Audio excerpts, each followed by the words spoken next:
Hello students, time and work class number 2। उम्मीद है आपने टाइम एंड वर्क की फर्स्ट क्लास देखी होगी। पिछली क्लास में बच्चे टाइम एंड वर्क के हमने कुछ बेसिक्स देखे और कुछ हमने क्वेश्चंस ट्राई किए। उसी सिलसिले को हम आगे बढ़ाते हैं। आज की क्लास में हम कुछ और नए क्वेश्चंस करने जा रहे हैं, तो चलिए करें शुरू। तो आज की क्लास का बच्चे क्वेश्चन नंबर 1, जल्दी से आप स्टेटमेंट देखेंगे। क्या स्टेटमेंट है समझेंगे। क्या लिखा हुआ है, ए एंड बी मिलकर किसी काम को 10 डेज में कर सकते हैं। B and C can do it in 18 days. B और सी मिलकर सेम काम को 18 डेज में कर सकते हैं। A started the work and work for 5 days, then B work for 10 days and remaining work was finished by C in 15 days. अब आगे आपसे पूछा जा रहा है कि पूरा काम यदि सी से करवाना होता तो कितने डेज लगते हैं। अब ध्यान देना बच्चे, ए और बी मिलकर किसी काम को 10 दिन में कर सकते हैं। सेम काम को बी और सी से करवाया जाए तो सेम काम को बी और सी मिलकर करते हैं 18 डेज में। ठीक है, अब ध्यान देना बच्चे, अगर यहां पे ए और सी के डेज भी दिए होते तो ये क्वेश्चन आसान होता, क्योंकि अगर ए और सी के डेज दिए होते तो यहां से इनकी इंडिविजुअल स्पीड्स आप निकाल सकते थे। ठीक है जी, तो यहां पे ये दिक्कत है। अब इस दिक्कत को बच्चे दूर करते हैं। आप एक काम करो, 10 और 18 को ध्यान में रखते हुए वर्क लेट कर लो। कितना वर्क ले सकते हैं जी, 90। अच्छा, ए और बी का स्पीड क्या बन जाएगा 9, और बी और सी का स्पीड क्या बन जाएगा 5। पूरा काम हमने सी से करवाना है तो सी का स्पीड आप लेट कर लो। सी का स्पीड मान लेते हैं जी x है। कितना है, x है। अब ध्यान देना बच्चे, सी का स्पीड x है और हमें यह पता है कि जो बी और सी है उनका मिला के स्पीड कितना है 5 है। तो टोटल बी और सी की स्पीड में से अगर सी का स्पीड माइनस कर दिया जाए तो बी का स्पीड आ जाएगा, जो कि बन जाएगा 5 माइनस एक्स। ठीक है, सिमिलरली हमें ए और बी का स्पीड पता है, कितना दिया हुआ है 9 है। ए और बी की स्पीड में से बी का स्पीड अगर आप घटा दोगे तो ए का स्पीड आ जाएगा, जो कि बनेगा 9 में से अगर आप माइनस कर देते हो 5 माइनस एक्स तो ये बन जाएगा बच्चे 4 प्लस एक्स। ये आ गया ए का स्पीड। तो इंडिविजुअल स्पीड्स आ गई इन टर्म्स ऑफ एक्स, तो भी कोई दिक्कत नहीं है बच्चे, बस अपने कॉन्सेप्ट से नहीं हिलना। तीनों की स्पीड्स आ गई। अब हम ये देखते हैं कि तीनों ने कितने कितने दिन काम किया। ए ने काम किया बच्चे 5 दिन तक, 4 प्लस एक्स की स्पीड से, तो 5 डेज में कितना वर्क हो जाएगा, मल्टीप्लाई कर दो। अच्छा, बी ने काम किया जी 10 डेज, 5 माइनस एक्स की स्पीड से, 10 दिन में कितना काम होगा, मल्टीप्लाई कर देते हैं। बचा हुआ काम सी ने किया 15 दिन में, तो सी ने कितना वर्क किया बच्चे 15x, तो इनको मल्टीप्लाई करके इनके वर्क आ गए। सी ने वर्क किया इतना, बी ने वर्क किया 50 माइनस 10x, और ए ने काम किया 20 प्लस 5x, और इन तीनों के काम को जोड़ दिया जाए तो किसके इक्विवेलेंट आ जाएगा। टोटल काम था कितना 90, तो तीनों के काम का जो टोटल है वो 90 के इक्विवेलेंट हम रख सकते हैं। 20 plus 5x plus 50 minus 10x plus 15x is equivalent to 90। ठीक है जी, फटाफट सिंप्लीफाई करो, 20 और 50 70, 70 बच्चे 90 में से घटा दो, वहां पे आ जाएगा 20 आरएचएस वाली साइड, और यहां आ जाएगा, ये बन जाएगा 20 माइनस 10 10x, तो 10x is equals to 20x is equals to 2। x आ गया बच्चे 2, x2 मतलब x किसका स्पीड था, x था c का स्पीड, तो c का स्पीड आ गया 2। अब पूरा काम जो कि 90 है हमने करवाना है c से, c का स्पीड हम निकाल चुके हैं 2, तो 90 बटा 2 कितना आंसर आ गया 45 डेज। तो अगर पूरा काम सी से करवाना होता तो कितना आंसर होता 45 डेज। आया समझ की नहीं आया। ठीक है बच्चे, तो ये है क्वेश्चन नंबर 1, इसको करने का पहला तरीका।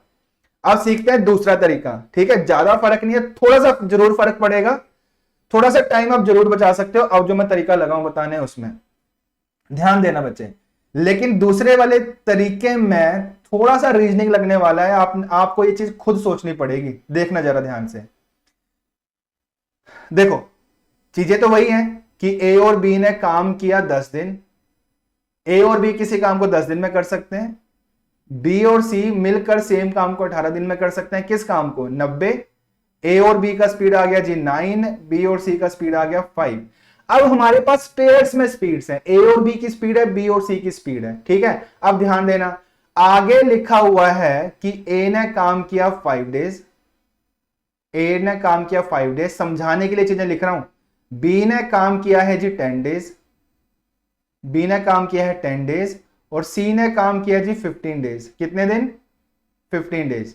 अब ध्यान देना बच्चे, तरीका ये है, कॉन्सेप्ट ये है, इससे फर्क नहीं पड़ता कि काम कौन शुरू कर रहा है कौन खत्म कर रहा है। फर्क किससे पड़ता है?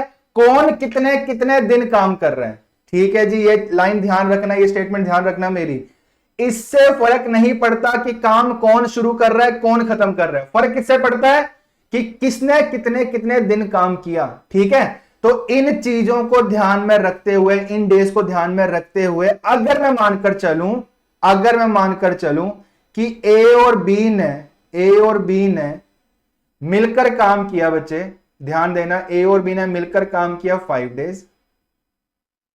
ठीक है जी, बी और सी ने मिलकर काम किया 5 डेज और बचा हुआ काम जो है सी ने किया 10 डेज। ठीक है, अभी भी तो ये कंडीशन सेटिस्फाई हो रही है, ए के 5 दिन, बी के 10 दिन, सी के 15 दिन। भले ही ए ने बी के साथ मिलकर काम किया हो, मतलब ये जो ए और बी का मैंने पेयर बनाया, इस पेयर से हमें क्या समझ आता है कि ए ने भी 5 डेज वर्क किया और बी ने 5 डेज वर्क किया। ए के 5 दिन यहां पूरे हो गए, ए के 5 दिन यहां पे पूरे आ गए इस पेयर में, और बी के भी 5 दिन आ गए। बी ने कुल मिलाकर 10 दिन काम किया, जिसमें से 5 दिन तो ए के साथ किया है, मैं मान के चल रहा हूं। तो बचा हुआ 5, जो बच गया 5, हम मान के चलेंगे कि वो उसने सी के साथ किया है। तो बी और सी ने मिलकर काम किया 5 डेज। तो यहां पे हुआ क्या कि बी के 10 दिन पूरे कंप्लीट हो गए और सी के भी 5 डेज आ गए, और सी ने कुल मिला के काम किया 15 दिन, जिसमें से 5 दिन तो मैं यहां ले चुका हूं। कितने दिन रह गए? 10 दिन रह गए सी के। तो मैंने मजबूरन यहां पे क्या करा, पेयर्स बना लिए, क्योंकि मेरे पास स्पीड्स पेयर्स में थी, ए और बी का स्पीड था और बी और सी का स्पीड था। ठीक है, तो मैंने ये मान लिया कि ए और बी ने मिलकर काम किया 5 डेज तक, उसके बाद बी और सी ने काम किया 5 डेज तक, बचा हुआ काम जो है सी ने किया 10 डेज में। ठीक है, मैं फिर बोल रहा हूं, इससे फर्क नहीं पड़ता है कि किसने काम शुरू किया किसने खत्म किया, फर्क किससे पड़ता है कि किसने कितने कितने डेज वर्क किया। ठीक है, अब ध्यान देना बच्चे, ए और बी ने 5 डेज वर्क किया, किस स्पीड से? 9 की स्पीड से। तो 9 की स्पीड से ये वर्क हो जाएगा जी 45। बी और सी ने 5 की स्पीड से 5 डेज वर्क किया, तो ये वर्क हो गया 25, 70 काम हो गया। टोटल काम था कितना? टोटल 90 था, जिसमें से 70 हो गया, कितना रह गया? 20। तो मैं मान के चलूंगा कि ये जो बचा हुआ 20 है वो कौन बना रहा है? सी बना रहा है। कितने दिनों में? 10 दिनों में। तो सी का स्पीड कितना आ गया? 2।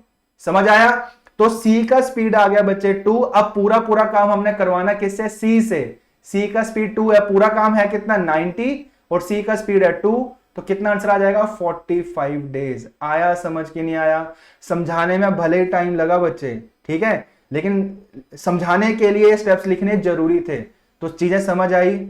बस आपने ये ध्यान रखना है, इससे फर्क नहीं पड़ता काम कौन शुरू कर रहा है कौन खत्म कर रहा है, फर्क किससे पड़ता है? किसने कितने कितने दिन काम किया।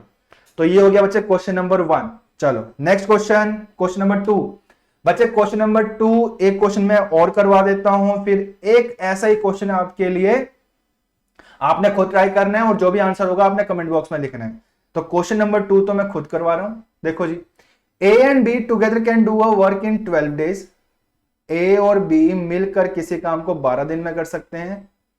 बी और सी मिलकर सेम काम को 16 दिन में कर सकते हैं। वर्क कितना? वर्क आ गया जी 48। ए एंड बी का स्पीड बन गया 4, बी एंड सी का स्पीड बन गया 3। ठीक है, अब देखो आगे लिखा हुआ है कि ए ने काम स्टार्ट किया 12 दिन तक किया, बी ने अगला काम 7 दिन तक किया, उसके बाद सी ने बचा हुआ काम किया 5 दिन में। ठीक है, अब स्पीड्स हमारे पास पेयर्स में, तो एक काम करते हैं, ए और बी का पेयर बना लेते हैं, बी और सी का पेयर बना लेते हैं। मैं मान के चलूंगा कि ए और बी ने काम किया 2 दिन तक। ठीक है, उसके बाद बी और सी ने काम किया 5 दिन तक। पेयर्स बना के फायदा क्या हुआ कि ए के 2 दिन आ गए, बी के 2 दिन आ गए। अगला पेयर बी और सी का है, अगला पेयर बी और सी का। अच्छा एक चीज और है बच्चे, ए के मैं 2 दिन ले चुका हूं तो ए के 10 दिन रह गए हैं। अच्छा बी के भी मैं 2 दिन ले चुका हूं तो बी के 5 दिन रह गए। अगला पेयर मैंने बनाया बी और सी का 5 डेज का, तो बी के 5 दिन, बी के 5 दिन यहां आ गए, बी के 5 दिन यहां आ गए बच्चे, और सी के भी 5 दिन आ गए, सी के भी 5 दिन आ गए। मतलब बी के 7 दिन पूरे हो गए, 2 दिन यहां पे 5 दिन यहां पे, 7 दिन पूरे हो गए। बी ने 7 दिन ही काम किया था। ठीक है जी। अच्छा, और ए के 2 दिन खत्म हो गए, ए ने कुल मिला के 12 दिन काम किया, जिसमें से 10 दिन रह गए हैं, और सी के भी 5 दिन में यहां ले चुका हूं, सी के भी 5 दिन खत्म हो गए। तो अब जो दिन रह गए वो किसके बचे हैं? ए के। अब देखो बच्चे, इन पेयर्स को ध्यान में रखो और इस चीज को ध्यान में रखो क्या इन पेयर्स को देखकर आपको आइडिया लग रहा है कि ए ने काम किया 12 दिन, ठीक है जी, भले ही उसने बी के साथ मिलकर किया हो, सी के साथ मिलकर हो, जिस मर्जी के साथ मिलकर किया हो, ए ने काम किया 12 दिन, बी ने काम किया 7 दिन और सी ने काम किया बच्चे 5 दिन, ठीक है। ये कंडीशन यहां से सेटिस्फाई हो रही है। अच्छा, ए एंड बी का स्पीड है 4 यूनिट्स पर डे, तो 2 दिनों में 8 काम हो जाएगा। बी और सी का स्पीड है 3, तो 5 डेज में 15 काम हो जाएगा। कितना हो गया जी? 23 हो गया। टोटल काम है कितना? 48। कितना रह गया? 25 रह गया। 25 कौन बना रहा है? मान के चल रहा हूं ए बना रहा है। कितने डेज में? 10 डेज में। तो किस स्पीड से वर्क कर रहा होगा? 2.5 यूनिट्स पर डे से काम कर रहा है, ठीक है। कोई दिक्कत बच्चे आया समझ? लेकिन पूरा काम हमने करवाना किससे? सी से करवाना है। अब सी का स्पीड निकालना पड़ेगा। हमारे पास ए का स्पीड है, ए का स्पीड 2.5 है और ए और बी का स्पीड 4 है, जिसमें से मैं ए का स्पीड निकाल चुका हूं 2.5, तो बी का स्पीड कितना आ जाएगा? 1.5। ये चीज समझ आई? अच्छा, अब हमें यह भी पता है कि बी और सी का स्पीड मिला के 3 है, जिसमें से बी का स्पीड 1.5 है, तो सी का स्पीड भी कितना होगा? 1.5। ये भी क्लियर? अब ध्यान दो बच्चे, पूरा काम हमने सी से करवाना है। पूरा काम है 48, करवाना किससे? सी से। सी का स्पीड मैं निकाल चुका हूं 1.5, मतलब 3/2। 3 नीचे आ जाएगा, 2 ऊपर आ जाएगा, ये आ जाएगा कितना? 16 दूना 32। तो पूरा काम अगर सी से करवाना होता तो आंसर होता 32 डेज। आया समझ के? नहीं आया? ठीक है जी। तो ये हो गया क्वेश्चन नंबर 2। चलो नेक्स्ट क्वेश्चन, क्वेश्चन नंबर 3। अच्छा, अब ये जो क्वेश्चन है बच्चे, ये आपने खुद करना है, खुद ट्राई करोगे और जो भी आंसर होगा ये खुद ट्राई करना है आपने। जो भी आंसर होगा आप अपने कमेंट बॉक्स में आंसर दोगे, ठीक है जी। चलो क्वेश्चन नंबर 3 हो गया। क्वेश्चन नंबर 4, फटाफट से स्टेटमेंट देखो। Question number 4, question number 4, A starts the work and work for 4 days and remaining work is completed by be in 18 days। अब यहां पे ये नहीं लिखा हुआ कि ए किसी काम को इतने दिनों में कर सकता है, सेम काम को बी इतने दिनों में कर सकता है। अगर ये वाले डेज नहीं दिए तो हम एलसीएम लेके वर्क लेट नहीं करेंगे यहां से, ठीक है। तो अब हम एक काम करते हैं, ऐसे सवालों में ए का स्पीड मान लो ए यूनिट्स पर डे है, इसने 4 दिन तक काम किया। ए की स्पीड से 4 डेज में ए कितना वर्क कर देगा? 4 है, ठीक है जी। उसके बाद बचा हुआ काम जो है बी करता है 18 डेज में। किस स्पीड से? मान लो बी की स्पीड से। तो बचा हुआ काम जो है वो मान लेते हैं 18 बी है, ठीक है। एक कंडीशन ये क्वेश्चन की। अगली कंडीशन में बोल रहा है कि यदि ए काम करता, मतलब काम कुछ इस तरीके से होता, अगर मान लो ए काम करता 6 दिन, तो कितना? 6 वर्क हो जाता। बचा हुआ काम बी करता 12 दिनों में, तो यहां पे 12 बी काम हो जाता। अच्छा, ये वाला काम और ये वाला काम क्या है? सेम। तो यहां से आपको ये चीज समझ आ गई होगी कि 4a plus 18b is equivalent to 6a plus 12b रख सकते हैं, ठीक है जी। ये आ गया 6b is equals to 2a। यहां से बन जाएगा b over a is equals to 2/6 या फिर 1/3, ठीक है। ये वेरिएबल मैंने किस चीज के लिए लिए थे? स्पीड्स के लिए लिए थे। तो स्पीड्स का रेशियो आ गया 1/3, मतलब बी का स्पीड अगर मान के चलूं 1 है तो ए का स्पीड 3 होगा। स्पीड्स आ गई। अब ये वाला वर्क और ये वाला वर्क सेम है, तो चाहो तो आप वर्क यहां से निकाल लो इनको प्लस करके, या फिर यहां से निकाल लो। चलो फर्स्ट वाली स्टेटमेंट से निकाल लेते हैं। अगर मुझे वर्क यहां से निकालना है, मतलब 4a प्लस 18b से, तो 4a कितना है बच्चे? 3 प्लस 18b, b कितना है? 1, प्लस कर दो 12 और 18, 30 काम आ गया। अब ये 30 काम जो है करवाना किससे है? ये 30 काम किससे करवाना है? बी से करवाना है। बी का स्पीड कितना है? 1, तो 1 से डिवाइड कर दो। 30/1, 30 डेज, सी ऑप्शन आंसर, ठीक है। बहुत आसान चैप्टर है बच्चे, आपको एक बार कॉन्सेप्ट समझ आ जाए तो कोई दिक्कत ही नहीं आने वाली। चलो ये हो गया क्वेश्चन नंबर 4। नेक्स्ट क्वेश्चन फटाफट से, क्वेश्चन नंबर 5। क्वेश्चन नंबर 5 क्या लिखा हुआ है? A and B work together and can do a piece of work in 30 days. आगे मतलब क्या लिखा हुआ है? ए और बी मिलकर किसी काम को 30 डेज में कर सकते हैं। आगे लिखा हुआ है A having worked for 16 days and B finishes the remaining work in 44 days. ध्यान देना बच्चे, अब यहां पे ए और बी मिलकर किसी काम को 30 दिन में कर सकते हैं, ठीक है। और किसी के ऐसे डेज दिए हुए हैं कि बी इस सेम काम को इतने दिनों में कर सकता है, या फिर सेम काम को ए इतने दिनों में कर सकता है। अगर दिया होता तो हम फिर क्या करते? एलसीएम लेते, वर्क लेट करते, फिर इंडिविजुअल स्पीड्स निकाल लेते। लेकिन इस वाले सवाल में सिर्फ और सिर्फ ए और बी के डेज दिए हुए हैं कि ए और बी मिलकर सेम काम को, जिस काम की बात हो रही है उस काम को 30 दिनों में कर सकते हैं। तो एक काम करते हैं, इसी को वर्क मान लो। एलसीएम तो ले नहीं सकते, इसी को वर्क मान लो, क्योंकि वर्क तो कुछ भी लेट किया जा सकता है। तो वर्क आ गया जी 30 काम को ए और बी कंप्लीट करते हैं 30 दिनों में, तो यहां से ए और बी का स्पीड आप निकाल सकते हो 1 आ जाएगा। ठीक है, अब ध्यान देना बच्चे, क्वेश्चन में लिखा हुआ है कि ए ने काम किया 16 दिन, फिर बचा हुआ काम किसने किया, बी ने, कितने दिनों में, 44 दिनों में। अब बच्चे वही वाला कॉन्सेप्ट मैं यहां भी लगाऊंगा। अगर मैं मानकर चलूं कि ए और बी ने मिलकर काम किया है 16 दिन, 16 दिन, उसके बाद बचा हुआ काम जो है वो बी करता है, बचा हुआ काम जो है वो बी करता है कितने दिनों में, 28 डेज में। ठीक है, अभी भी तो क्वेश्चन की कंडीशन सेटिस्फाई हो रही है ना कि ए ने 16 दिन काम किया, बी ने 44 दिन काम किया। अब ध्यान दो बच्चे, ए और बी का स्पीड 1 है, तो 16 दिनों में 1 की स्पीड से 16 काम हो जाएगा। टोटल काम है कितना, टोटल काम है जी 30, जिसमें से 16 काम हो गया, कितना रह गया, 14 रह गया। 14 कौन बना रहा है, बी बना रहा है, कितने दिनों में, 28 दिनों में। तो बी की स्पीड से वर्क कर रहा होगा आधे की स्पीड से, हाफ यूनिट्स पर डे। ये समझ आया कि नहीं आया। अब पूरा पूरा काम बी से करवाना है, पूरा काम है कितना, 30, करवाना किससे है, बी से। बी का स्पीड कितना है, हाफ, हाफ से डिवाइड कर दो, 1 नीचे आ जाएगा, 2 पर चला जाएगा, ये बन जाएगा जी 60 डेज। तो पूरा काम यदि मुझे करवाना होता बी से तो कितने डेज लगते हैं, 60 डेज। C option answer. ठीक है, कोई दिक्कत आ रहा है समझ। तो ये हो गया बच्चे क्वेश्चन नंबर 5। क्वेश्चन नंबर 6, फटाफट से स्टेटमेंट देखो। A B C can do a work in 12 days. A के 12 दिन, बी के 18 दिन, सी के 24 दिन। एलसीएम लो, यहां तो एलसीएम लिया जा सकता है, कितना आ गया जी, ये हम ले सकते हैं 72। ए का स्पीड आ जाएगा 6, बी का स्पीड आ जाएगा 4 और सी का स्पीड आ जाएगा 3। फटाफट से आगे देखो क्या लिखा हुआ है। All of them started working but A left after 4 days and B left 3 days before the completion of the work. A जो है 4 दिन बाद गया और बी जो है 3 दिन पहले गया। ठीक है जी। अब इस क्वेश्चन को हम लाइन ग्राफ से नहीं करेंगे। ठीक है, आप में से कई स्टूडेंट्स हो सकता है या कई लोग इस क्वेश्चन को करते होंगे इस तरीके से कि तीनों ने काम स्टार्ट किया, ए बी सी, इन्होंने काम किया 4 दिन तक, उसके बाद कौन छोड़कर चला गया बच्चे, ए लेफ्ट द वर्क। ठीक है जी, और अगर ए चला गया तो बचा हुआ काम कौन कर रहा है, अगला काम बी और सी कर रहे हैं। उसके बाद बी जो है 3 दिन पहले चला गया काम खत्म होने से, यहां काम खत्म हो रहा है, यहां से 3 दिन पहले कौन चला गया, बी चला गया। तो बचा हुआ काम कौन कर रहा है, सी कर रहा है 3 डेज में। ठीक है, आप में से कई बच्चे या फिर कई लोग इस क्वेश्चन को समझेंगे इस तरीके से, जो मैंने बनाया है। ठीक है, लेकिन जरूरी नहीं ये जो आपने बनाया है ये सही हो, क्योंकि यहां पे लिखा हुआ है ए 4 दिन बाद गया। ठीक है, 1 मिनट ध्यान देना बच्चे, 1 मिनट ध्यान देना। आप में से कई बच्चे इस क्वेश्चन को करेंगे गलत तरीके से, तो इस क्वेश्चन के लिए जो तरीका बताऊंगा वही तरीका आपने फॉलो करना है, लगाना है ऐसे सवालों में जहां पे आफ्टर वाले डेज और बिफोर वाले डेज भी दिए होंगे। ठीक है, ये ध्यान रखना, आफ्टर वाले डेज और बिफोर वाले डेज दोनों दिए होंगे।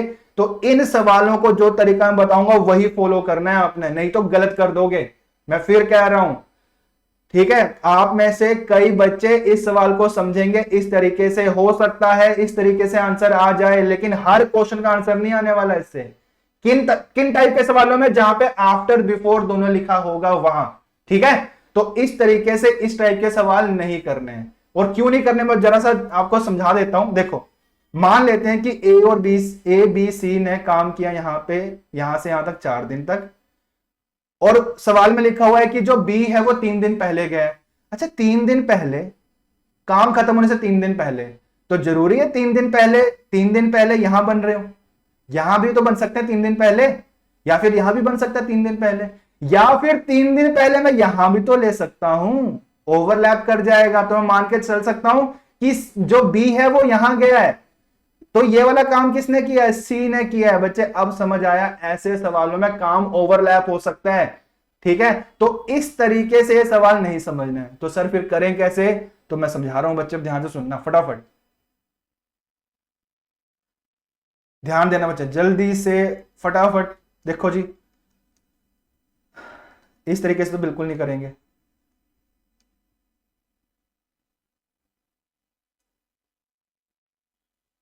ठीक है जी, ध्यान देना बच्चे। अच्छा देखो, ए गया 4 दिन बाद, तो यहां से तो कंफर्म है कि ए ने तो 4 दिन ही काम किया होगा। ठीक है, उसके बाद बी गया है काम खत्म होने से 3 दिन पहले, तो मतलब अगर काम खत्म होना था x डेज में, तो तो बी ने काम किया x माइनस 3 डेज, 3 दिन पहले गया, मतलब 3 दिन कम काम किया उसने। और सी जो है शुरू से लेकर लास्ट तक सी जो है जुड़ा रहा, मतलब सी ने काम किया x डेज तक। ये चीज समझ आई। अब फटाफट इनकी स्पीड से मल्टीप्लाई करो। ए की स्पीड 6 है, बी की स्पीड 4 है और सी की स्पीड 3 है। स्पीड से मल्टीप्लाई करके वर्क आ जाएगा, 24 आ गया, ये 4x माइनस 12 आ गया, ये 3x आ गया। इन तीनों को जोड़ देंगे तो टोटल काम आ जाएगा जो कि 72 के इक्विवेलेंट है। कितना बन जाएगा बच्चे? ये बन जाएगा 12 plus 7x is equals to 72। 24 में से 12 गए 12 और 4x plus 3x 7x equals to 72। तो 7x is equals to 72 minus 12, ये आ जाएगा बच्चे 60। तो x का वैल्यू यहां से कितना आ गया? 60/7। x आ गया 60/7। लेकिन पूछा क्या हुआ है कि b find how many days b work, b ने कितने डेज वर्क किया?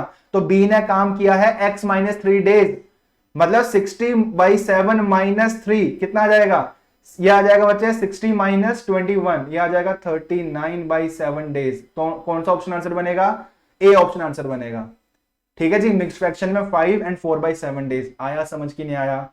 हो सकता है बच्चे आप में से कई बच्चे इस क्वेश्चन को करते होंगे पुराने वाले तरीके से, लेकिन वो तरीका नहीं लगाना है। जब आफ्टर और बिफोर वाले डेज दिए होंगे तो जो तरीका मैंने बताया है इसी तरीके से आपने सवाल करने।